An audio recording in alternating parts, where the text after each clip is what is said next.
ఇదిగోండి అత్తయ్య tea. Tea అడిగి అరగంట అయింది నీకు, ఇప్పుడే తెచ్చిచ్చేది? అది కాదత్తయ్య, ఓ పక్క మీ అబ్బాయికి లంచ్ ప్రిపేర్ చేస్తున్నా, మీకు టీ పెట్టాను, అందుకే లేట్ అయింది. ఆహా,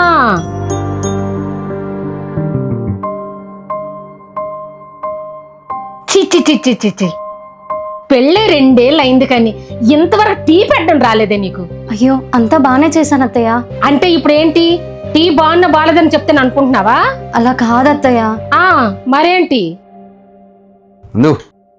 లంచ్ బాక్స్ రెడీయా? అయిపోయిందండి, ఒక 2 minutes. ఏమైందమ్మా, టీ తాకుండా అలా పట్టుకొని ఉన్నావు? ఆహా, ఏం లేదురా, ఇదిగో తాగుతున్నాను.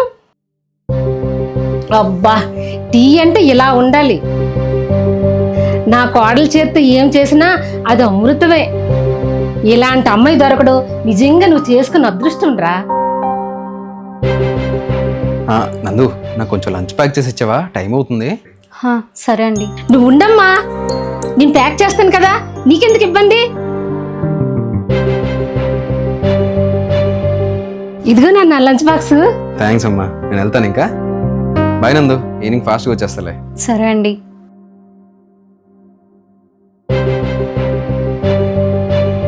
ఏంటి నా కొడుకు రాగా నీ సడన్ చేంజ్ అని చూస్తున్నావా? వాడి ముందుగా నేను తిట్టాను అనుకో, వాడికి నీ మీద సింపతి ఎక్కువైపోయి నా మీద ద్వేషం ఎక్కువైపోద్ది. అందుకే వాడి ముందు నేనే కష్టపడి పనులు చేసినట్టు కనిపించాను అనుకో, నా చెప్పు చేతుల్లోనే ఉంటాడు, నీ కొంగులోకి దూరమన్నా దూరడు. ఏంటి చూస్తున్నావు? రాత్రి మిగిలిపోయిన గిన్నెలన్నీ తోము, అది అయిపోయినాక నాకు ఇంకో టీ పట్టుకొని రా. ఏంటో చూస్తున్నావు, వెళ్ళి పని చేయి.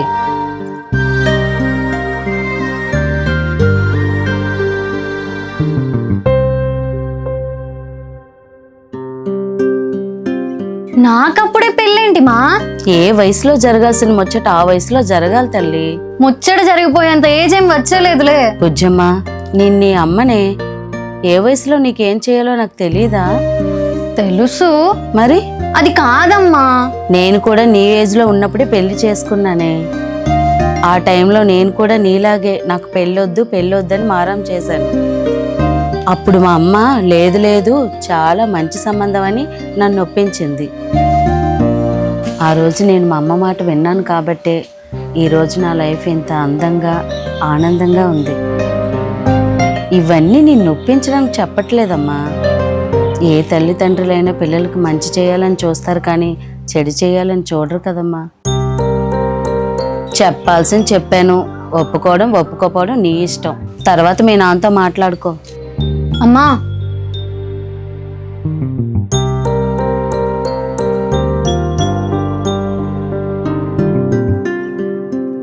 ఏమే టీ అయిందా?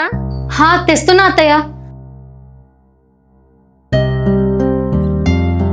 నందు, నందు,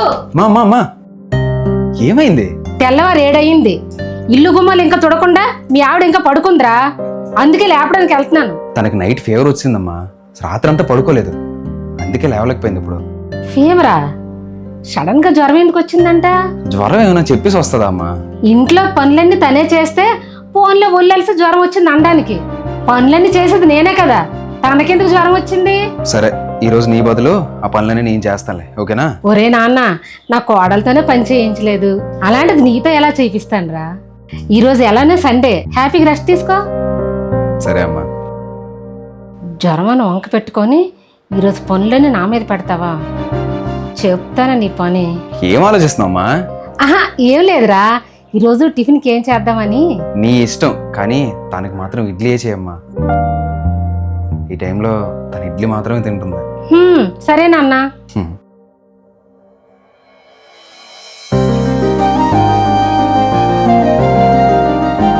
పెళ్లి చేసుకున్నాక నీ లైఫ్ లో అంత పాజిటివే జరిగిందని నా లైఫ్ లో కూడా పాజిటివే జరుగుతుందని ఏంటి గ్యారంటీ?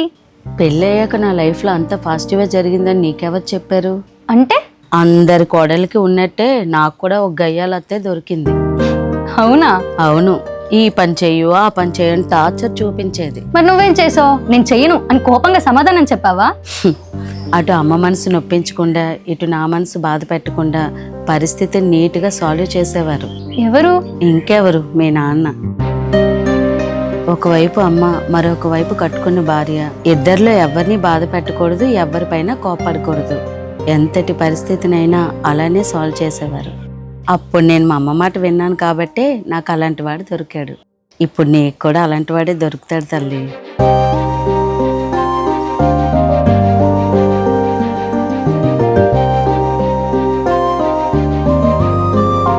ఓకేనా? ఇంకొంచెం సేపు పడుకో, నేను మేనేజ్ చేస్తానులే.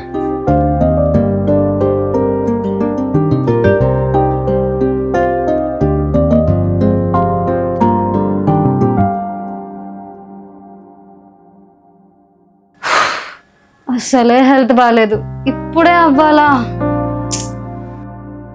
ఏమైందందు? First day. ఓ ఉన్నాయా? తీసుకురానా? వద్దు, ఉన్నాయి. ఈరోజు పోస్టర్ డిజైన్స్ అని ఇంట్లో ఉండే చేసి పంపించుకున్నారు. సో ఈరోజు అంతా ఇంట్లోనే ఉంటా. నీకేమైనా కావాలంటే చెప్పు, తెస్తాను. మీరు తెస్తా అనే అంటారు, కానీ మీ అమ్మగారు మిమ్మల్ని తేనివ్వాలి కదా. ఎక్కడ మిమ్మల్ని కొంగు కట్టేసుకుంటానేమో అని ఓ తెగ భయపడిపోతుంది ఆవిడ. నన్ను అన్ని మాటలు అంటున్నా సరే ఏమనకుండా సైలెంట్ గా నించుంటారు. ఛే!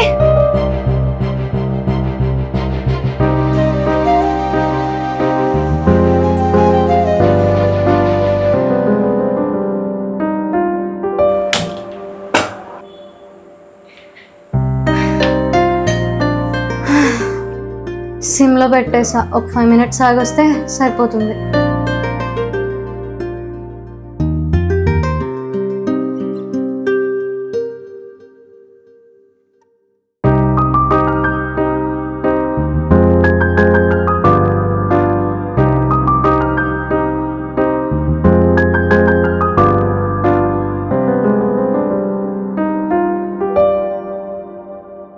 సార్. సార్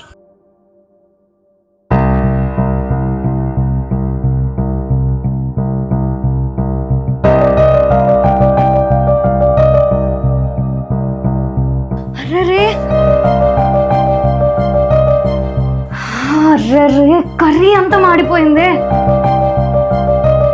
ఏమైందందు?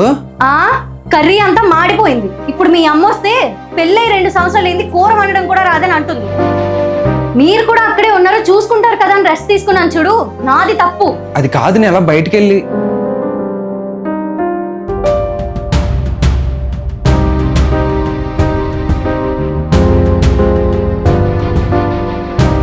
ఇప్పుడు అత్తయ్య వచ్చి కర్రీ కోసం అడిగితే నేను ఏం సమాధానం చెప్పాలి?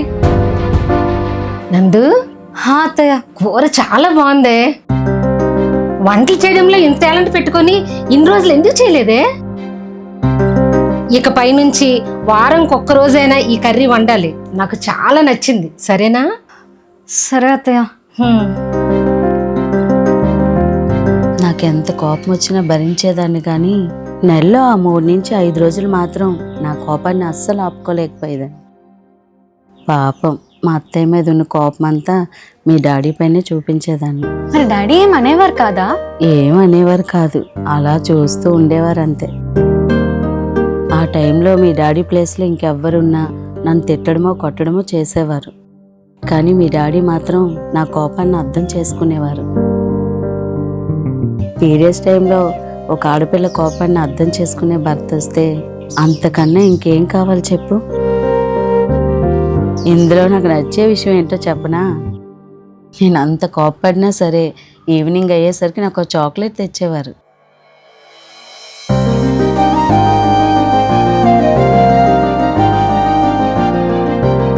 ఈ టైంలో నీ కోపాన్ని నేను అర్థం చేసుకోగలను. మీ జీవితంలో రానన్ని మూడ్ స్వింగ్స్ ఈ 3 రోజుల్లో వస్తాయని మా అబ్బాయిలందరికీ తెలియకపోయినా అలాంటి కొంచెం మందికి అయితే తెలుసు. ఈ టైంలో చాక్లెట్స్ ఎక్కువ తింటారని ఎక్కడో చదివా, అందుకే.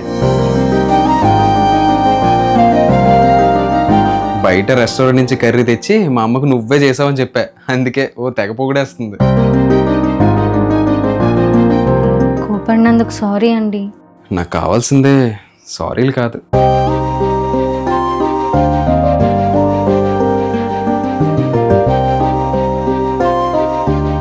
సరే అండి. అమ్మయ్యా, ఎదురింటోళ్ళవి పక్కింటోళ్ళవి వీధిలో వాళ్ళందరూ ముచ్చట్లు అయిపోయేవి. ఇప్పుడు ప్రశాంతంగా ఉంది. అదేంటి టీవీ అలా దుంపట్టుంది? నందు, ఏ నందు, హా అత్తయ్య. రోజు స్టైల్ గా టీవీ చూసి వెళ్ళిపోవటం కాదు, ఆ టీవీకి ఎంత దిగులుందో చూసి శుభ్రం చేయడం తెలియాలి. అర్థమవుతుందా? ఏంటి చూస్తున్నావు? వెళ్ళి చూడు. సరే అత్తయ్య. ముందు నాకు ఒక టీ ఇచ్చి అప్పుడు పని చెయ్యి.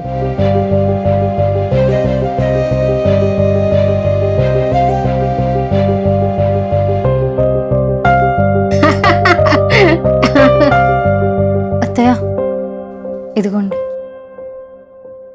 ఇప్పుడు వెళ్ళి టీవీ చూడు.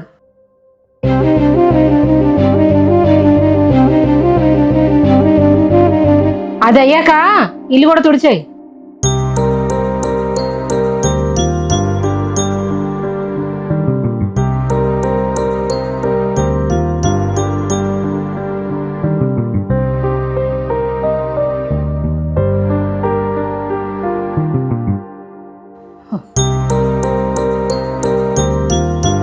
నందు నేను వచ్చేసా.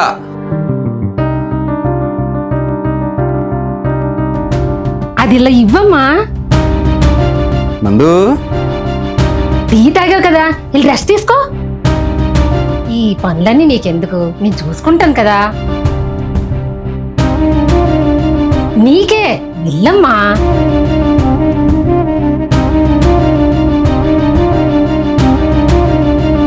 అమ్మయ్యా, నా కొడుక్కి నా మీద ఎలాంటి డౌట్ రాలేదు. చిచ్చి, ఇవన్నీ నేను చేయడం ఏంటి?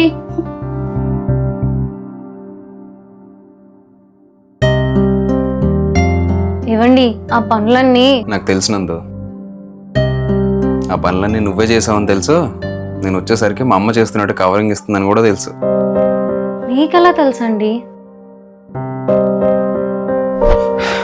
అర్రే హెల్మెట్ మర్చిపోయినా. నందు ఏంటి నా కొడుకు రాగా నీ సడన్ చేంజ్ అని చూస్తున్నావా?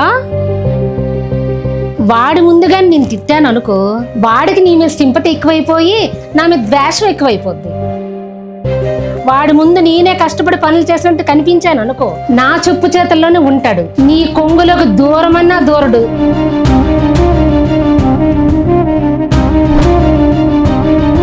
ఇలా తెలుసు. అత్తయ్య చాలా ఇబ్బంది పెడుతుందండి అని చెప్పి నా బాధ అంతా చెప్పేశా. అప్పుడు మీ డాడీ ఒక్కటే అన్నారు, నేనున్నా కదా, నేను చూసుకుంటాలే. అంతే. ఆ మాట వినేసరికి నాకు కొండంత బలం వచ్చేసింది. నాకున్న భయాలన్నీ పోయాయి. ఆ రోజు నుంచి నన్ను ఇంకా ప్రేమగా చూసుకున్నారు. నా కళ్ళలోంచి నీటి చుక్క కూడా రానివ్వలేదు. భార్య కళ్ళ నుంచి నీటి చుక్క రానివ్వకుండా చూసుకునే భర్త దొరకడం నిజంగా నేను చేసుకునే అదృష్టం. ఆ రోజు మా అమ్మ మాట నేను విన్నాను కాబట్టి నాకు బంగారం లాంటి భర్త దొరికాడు. రేపు నీకు కూడా అలాంటి బంగారం లాంటివాడే దొరుకుతాడు. అర్థమైందా? మా ఆఫీస్ ట్రిప్ అని మా అమ్మతో చెప్పి మన ఇద్దరం అలాగ వారం రోజులు బయటికి వెళ్ళేసి వద్దాం, సరేనా?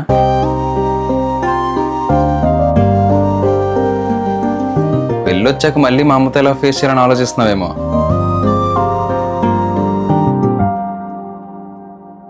నేనున్నాగా, నేను చూసుకుంటాలే. ఇంట్లో మా లాంటి భార్యలకి ఖరీదైన గిఫ్ట్లు కాదు, మా మనసును అర్థం చేసుకునే భర్త కావాలి. ఇంట్లో అందరి బాధల్ని మా బాధ్యతల్లా చూసుకుంటాం, కానీ మా బాధ్యతల్ని మా భర్తే చూసుకోవాలని ఉంటుంది. పెళ్ళంటే ఇద్దరు కలిసి ఇల్లు కట్టుకోవడం కాదండి, ఒకరినొకరు అర్థం చేసుకోవడం, నేనున్నానులే అనే ధైర్యాన్ని ఇవ్వటం. ఆ విషయంలో మా ఆయన్ని కొట్టేవాడే లేడు. ఫైనల్ గా నేను చెప్పాలనుకునేది ఒక్కటే, మా ఆయన బంగారం.